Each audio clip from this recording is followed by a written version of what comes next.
오늘은 말씀을 전하기 전에 본문의 배경인 가버나움이라는 곳과 또 회당이라는 장소에 대해 짧게 저희가 생각해보고 말씀을 전하겠습니다. 오늘 본문에 예수님의 고향 나사렛을 떠나 예수님께서는 가버나움이라는 곳에서 사역을 시작하셨습니다. 당시 이 가버나움이라는 지역은 교통의 요충지였습니다. 어업이 발달했고 다른 지역에 비해 인구 밀도가 아주 높았다고 합니다. 사람이 많으니 세관과 같은 관공서나 군인들이 주둔하는 부대도 있어서 행정과 군사와 경제적인 면에서 매우 중요한 역할을 했던 장소가 바로 가버나움입니다.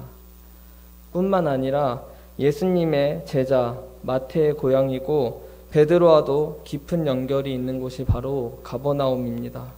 쉽게 얘기해서 가버나움이라는 곳은 인구 밀집도가 굉장히 높고 교통이 편리하고 관공서 등 중요 좋은 시설이 있고 제자들이 잘 알고 있었던 지역이 바로 가버나움입니다. 예수님은 고향 나사렛을 떠나서 효과적으로 복음 전파되기 위해 많은 장점이 있었던 이 가버나움에서 사역을 하셨습니다. 그리고 오늘 본문은 회당이라는 장소가 또 등장하고 있습니다. 이 회당이라는 말은 한 지방에 모인 회중을 말하기도 하고 이들 회중이 모이는 건물을 말하기도 합니다. 이 회당이 생겨나게 된 원인은 이스라엘이 망하고 바벨론 포로 생활 중에 성전을 상실한 유대인들이 함께 모여서 기도하고 또 율법을 연구할 수 있는 장소가 필요했습니다. 그들은 장소와 모임이 필요했고 그 결과로 회당이 생겨나게 되었습니다.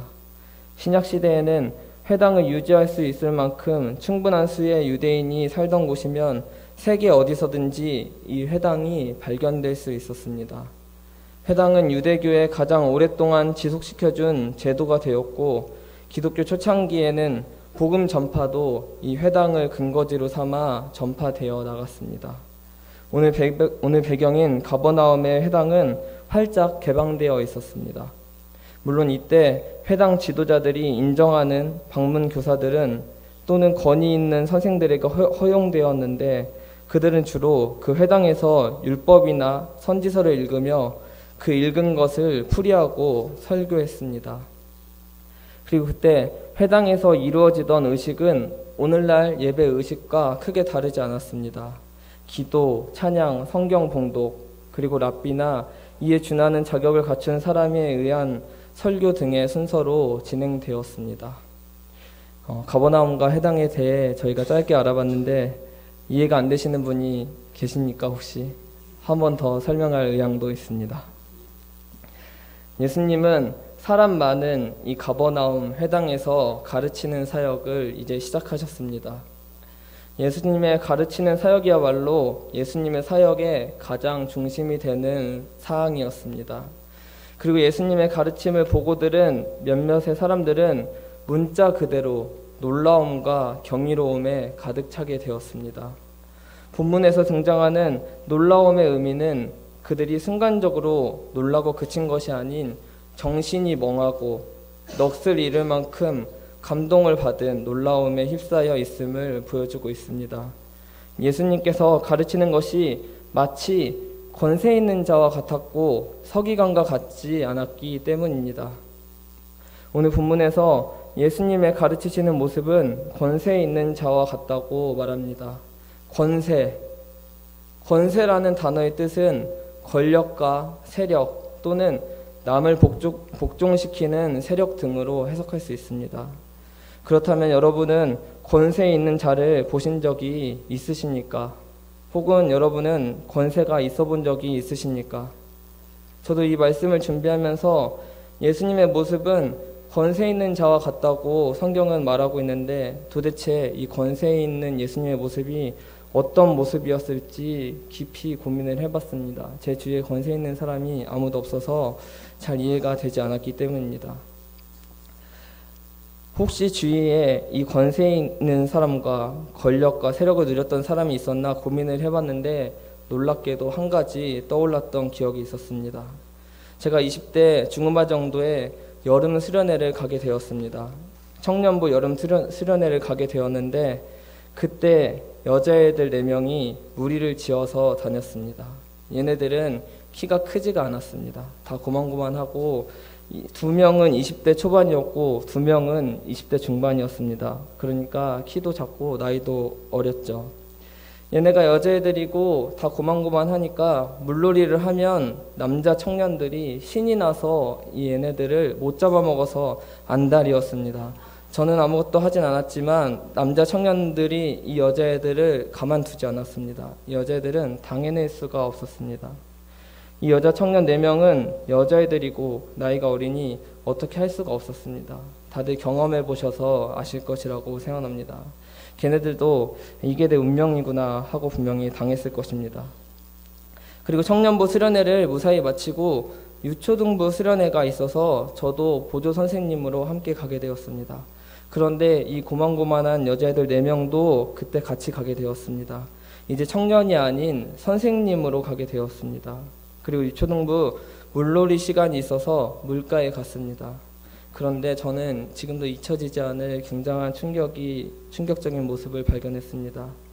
이 4명 20대 초반 여자애들이 이제는 힘을 똘똘 뭉쳐서 초등학교 저학년 애들을 물을 먹이는데 저는 굉장히 놀랐습니다. 잔인해도 그렇게 잔인할 수가 없었습니다. 초등학교 애들은 힘을 모아서 물을 먹이는데 이 초등학생 애들은 당해낼 수가 없었습니다.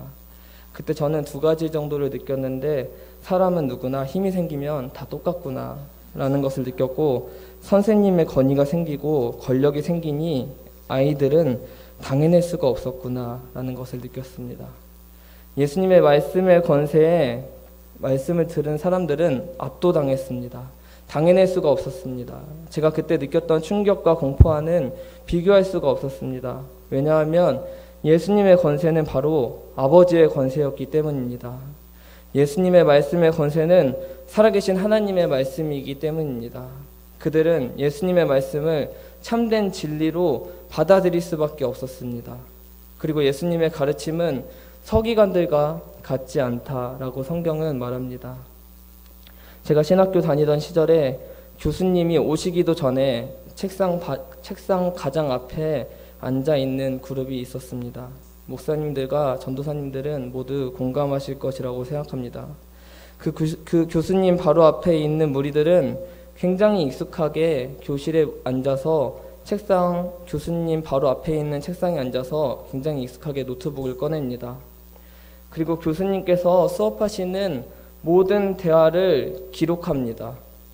심지어 교수님께서 중간에 오늘 날씨가 굉장히 좋다 하면은 그 오늘 굉장히 날씨가 좋다까지도 기록할 만한 그것까지 받아 적을 만한 정도의 집중력을 보이는 무리들이 있었습니다. 저희들은 그 무리들을 가리켜 뭐라 불렀냐면은 서기관이라고 불렀습니다. 물론 이 서기관 형님들은 시험 기간이 되면은 엄청난 영향력을 끼칩니다. 제가 그 수많은 서기관들을 제치고 이번 강투사고시에 합격했다는 그 놀라운 하나님의 은혜를 이 시간 감사드립니다. 예수님 당시에 서기관 무리들도 비슷했습니다. 서기관들의 말은 자신이 속한 학파의 선배에게 배운 권위에 기초한 내용들입니다. 당연히 한계가 있습니다. 그들은 자신의 스승과 선배의 언어만을 달달 외워서 전했습니다. 하지만 예수님의 권세는 이런 서기관들과 비교할 수 없었습니다. 탁월했습니다. 예수님의 말씀은 유일했습니다. 그 누구도 당할 수가 없었고 예수님의 말씀은 힘이 있었고 능력이 있는 아버지의 권세이며 철저하게 하나님의 말씀을 중심으로 두었기 때문입니다. 말씀의 권세는 어떠한 학식에서 나타나지 않습니다. 지식은 늘어갈 수 있지만 권세는 예수의 영에서 얻어낼 수 있습니다. 예수님은 하나님께서 보내신 자로서 자신의 영광이 아닌 하나님의 영광만을 위하여 가르치시고 전파하셨습니다. 말씀의 권세의 능력은 예수의 영에게서 나타나게 됩니다. 바라기는 우리는 예수님의 능력을 힘입어 가정에서, 직장에서, 그리고 자녀들에게 예수님의 말씀이 전달되는 역사가 일어나기를 간절히 바랍니다. 썩어질 양식을 위해서가 아닌 하나님의 권세를 힘입은 예수 그리스도가 전달되기를 간절히 바랍니다. 예수님께서 가르치시는 교훈으로 해당하는 놀라움과 감동으로 가득 차고 있었던 바로 그때, 바로 그 시점, 성경은 마침이라는 표현을 사용하고 있습니다. 유대인들이 죽고 못 사는 회당에 더러운 귀신 들린 사람이 등장하게 됩니다. 그리고 이 귀신 들린 사람은 소리를 지릅니다. 나사렛 예수여, 우리가 당신과 무슨 상관 있나이까? 우리를 멸하러 왔나이까? 나는 당신이 누구인 줄 알고 있다. 회당에 들어왔던 귀신은 예수에 대하여 나사렛 사람이라는 것을 강조하며 큰 소리로 떠들어댔습니다. 이 나사렛이라는 지역은 가버나움과 다른 지역입니다. 이 나사렛이라는 지역은 종교 문화적인 특권을 누렸던 예루살렘 및 유대 지경과는 떨어져 있던 이방의 초라한 고을입니다. 이런 관점에서 예수께서 참 이스라엘 사람이라고 언급하셨던 나다나엘까지도 나사렛에서 무슨 선한 것이 날 수 있느냐라고 반문하였습니다. 사단은 예수님의 사역을 방해하고 예수님의 지위를 업신여기기 위해 나사렛이라는 단어를 사용하며 소리를 질렀습니다. 언제나 예수님의 사역 가운데 사단이 틈타게 됩니다. 누가복음 5장에도 귀신 들린 사람이 등장합니다. 5장에 귀신 들린 사람은 너무나 강력하여 그를 제어하기 위해서 처음에는 사슬로 묶었습니다. 하지만 쇠고랑과 쇠사슬로 묶어보았으나 이 귀신 들린 사람은 모두 부셔버렸습니다. 이 귀신 들린 사람은 밤낮으로 무덤과 산을 돌아다니며 소리 지르고 돌로 자기 몸에 상처를 내며 아무도 당해낼 수 없는 존재였습니다. 그런데 한 가지 굉장히 놀라운 사실은 누가복음 5장에 등장하는 이 귀신 들린 사람은 예수님을 보자마자 무릎 꿇었습니다. 아무도 당해낼 수 없는 그 사람이 예수님의 발 앞에 벌벌 떨며 엎드렸습니다. 그리고 예수님께 말합니다. 지극히 높으신 하나님의 아들 예수여 라고 귀신 들린 사람은 예수님께 고백했습니다. 영적인 감지력이 뛰어났기 때문에 귀신 들린 사람은 예수님께 극존칭을 사용하며 절대 지존자이신 하나님을 가리키며 높였습니다. 오늘 본문에서 등장하는 귀신 들린 사람은 예수님의 사역을 방해하기 위해 소리 지르고 방해했지만 예수님께 말했습니다. 하나님의 거룩한 자니이다. 상당한 수준의 영적 지각을 갖추었던 귀신은 이미 예수님에 대해 정확하게 알고 있었습니다. 예수님은 지극히 높으신 하나님의 아들이며 하나님의 거룩한 자입니다.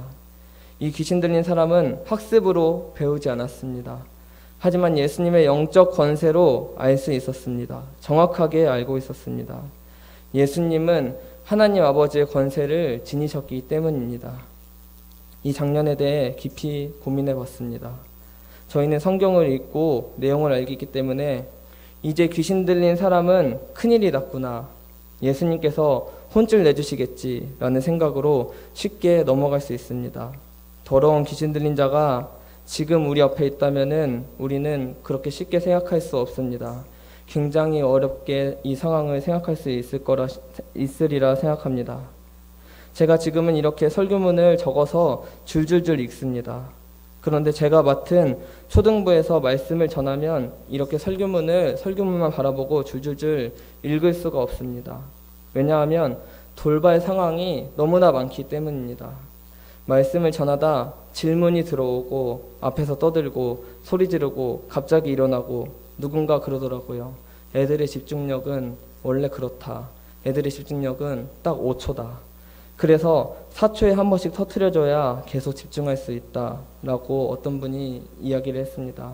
그래서 4초는 무리더라도 최소한 7초에 한 번은 터트려야겠다는 생각으로 말씀을 전하는데 그것이 정말 쉽지가 않습니다. 그래서 이렇게 줄줄줄 읽지를 못합니다. 저희 초등부 예배 시간에 말씀을 전할 때도 돌발 상황에 대해 깊이 고민해 봅니다. 그런데 예수님께서 말씀을 전하시는 이 순간 마침 더러운 귀신 들린 사람은 소리를 지르며 방해합니다. 하지만 예수님께서는 고민하지 않으셨습니다. 예수님께서는 이 문제에 대처하는 방법은 특별한 방법으로 대처하지 않으셨습니다. 예수님은 가장 효과적인 방법으로 문제를 해결하셨는데 그것은 하나님의 권세로 꾸짖는 방법을 사용하셨습니다. 잠잠하고 그 사람에게서 나오라. 예수께서 귀신을 상대하시는 유일한 방법은 바로 꾸짖는 것입니다. 실로 귀신을 상대하는 유일한 방법은 타협이나 어떤 회유가 아니라 그리스도의 이름으로 단호히 꾸짖고 책망하는 일이 바로 이 귀신을 꾸짖고 귀신을 이겨내는 방법입니다.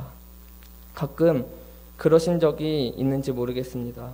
밤중에 아무도 없는 교회에 나 혼자 있고 집에 갈 때도 무서운 곳에 나 혼자 있어도 귀신이 나올 것 같은 그 느낌 혹시 알고 계시리라 생각합니다. 요즘은 혼자 있으면은 귀신보다 사람이 더 무서운 시대입니다. 저는 이 부분에 대해서 굉장히 자유롭습니다. 심지어 혼자 있을 때 귀신이 나올 것 같은 그 무서운 상황 가운데서도 왠지 귀신을 만나고 싶습니다. 그래서 귀신이 등장하면은 이렇게 말을 하고 싶습니다. 나사렛 예수의 이름으로 명하노니 사탄 마귀는 1.1획도 남김없이 사라질지어다 라고 자신 있게 덤벼보고 싶습니다. 제가 워낙 능력이 없어서 이런 경험이 있다면은 평생의 사역에 도움이 될 것 같기도 하고 간증도 될 것 같기도 하고 한번 귀신이 나타나줬으면 하는데 그게 좀처럼 쉽게 저에게 잘 나타나지가 않습니다. 예수님의 권세는 하나님의 권세이며 예수님의 권세는 아무리 이겨낼 수 없는 귀신도 거뜬히 이겨낼 수 있는 권세입니다. 사탄은 지금도 우는 사자와 같이 우리를 미혹하려 힘씁니다. 성령으로 충만한 저와 모든 성도님들이 되시기를 간절히 바라겠습니다. 예수님의 꾸짖음을 들은 사탄은 발작과 큰 소리를 내며 이 사람의 인격과 영혼이 결별하게 됩니다. 그리고 그 자리에 있던 사람들은 매우 놀라게 됩니다. 성경은 다 놀랐다는 표현을 사용합니다. 다 놀랐다는 이 표현은 깜짝 놀라는 이 정도 수준이 아닌 평생에 기억이 날 만큼 충격적이고 자다가도 생각날 만큼 놀라운 일이었습니다. 그들이 놀랐던 이유는 그들이 모두 이제까지 경험해왔던 교훈, 이적과는 너무나도 달랐기 때문입니다. 예수님의 권세에 반응하는 그들은 놀라움과 더불어 이 내용을 함께 고민하며 서로 묻고 있습니다. 쉬운 성경에서는 27절을 이렇게 번역합니다. 이것은 권위가 있는 새로운 교훈이다. 저 사람이 더러운 귀신에게 명령을 하니 그것들이 복종하는구나 라고 하며 자기들끼리 서로 묻고 대답합니다. 그냥 잠시 서로 묻고 고민했던 것이 아닙니다. 굉장히 깊이 고민하고 어떻게 해야 될지, 나는 이제 이 모습을 보고 이 상황을 보고 어떻게 살아야 할지 모인 무리들은 스스로 이 사실에 대해 묻고 질문했습니다. 그리고 그들은 묻고 답한 이 물음에 즉시 행동으로 옮깁니다. 바로 예수의 소문이 온 갈릴리 사방에 퍼지더라입니다. 충격적이고 놀라운 예수님의 소식을 전하지 않을 수 없었기 때문입니다. 그들의 마음에 예수님의 영적 권세가 통했고 진심을 다해 전파했습니다. 우리나라가 축구 독일을 이겼을 때 각 언론사는 너도 나도 할 것 없이 이 내용을 전달하고 축구를 잘 알지 못하는 저희도 이 사실에 대해서 들어봤을 것입니다. 하지만 이런 내용과 비교할 수 없을 정도로 놀라운 이 기적의 현장과 은혜 현장을 그들은 예수님을 전파하기로 결심했습니다. 바라기는 예수 그리스도에 대해 충격으로 저희가 고민을 하고 우리의 삶의 영역 가운데 이 고민이 복음이 전파되는 귀한 역사가 일어나는 저와 모든 성도님들 되시기를 간절히 바라겠습니다. 예수님의 권세와 능력이 나타나면 사탄의 세력은 축소되고 하나님의 나라와 하나님의 나라의 세력은 확장됩니다. 예수님의 새 교훈은 하나님의 권세 있는 교훈으로서 사람들의 심령에 어두운 그림자를 몰아내고 새로운 창을 열어 진리를 발견하게 될 뿐만 아니라 예수 그리스도 십자가가 새겨지는 그 교훈입니다. 우리의 삶 가운데 예수님의 권세로 충만하여 권세 있는 새 교훈으로 사탄의 권세는 굴복되고 믿음이 확장되며 복음이 전파되는 역사가 저와 모든 성도님들 가운데 일어나기를 간절히 바랍니다. 예수의 권세에 압도당하고 예수님의 능력에 충격을 받아 우리의 가정과 삶, 그리고 자녀들에게 우리를 위해 이 땅에 오신 예수님의 십자가를 전달하는 저와 모든 성도님들 되시기를 간절히 바라겠습니다. 정리를 하겠습니다. 가버나움 회당에 권세 있는 말씀으로 사람들을 가르치시고 귀신 들린 사람을 꾸짖어 고쳐주신 예수님은 지금도 살아서 역사하시는 우리의 예수님입니다. 우리의 삶의 현장에서도 지금도 역사하시고 이 충격적인 새 교훈으로 우리의 삶을 다스리고 계십니다. 예수님의 말씀의 권세는 사람의 학식에서 나오지 않습니다. 예수님은 하나님께서 보내신 자로서 자신의 영광이 아닌 하나님의 영광만을 위하여 가르치시고 전파하셨습니다. 말씀의 권세의 능력은 하나님의 영광을 구하는 자세에서 나타납니다. 예수님을 본받아 하나님의 영광을 구하며 우리의 자녀들에게 말씀을 가르치고 십자가를 가르치는 저와 모든 성도님들 되시기를 간절히 바랍니다. 우리의 삶의 영역 가운데 예수의 영으로 충만할 때 사탄의 권세는 굴복되고 믿음이 확장되며 복음이 전파되는 역사가 나타나게 됩니다. 예수님의 권세에 압도되며 우리를 구원하여 주신 예수님을 날마다 바라보며 충격을 받아 우리의 가정과 삶 가운데 자녀들에게 우리를 위해 이 땅에 오신 예수님의 십자가를 전달하는 저와 모든 성도님들 되기를 간절히 바라겠습니다. 함께 기도하겠습니다.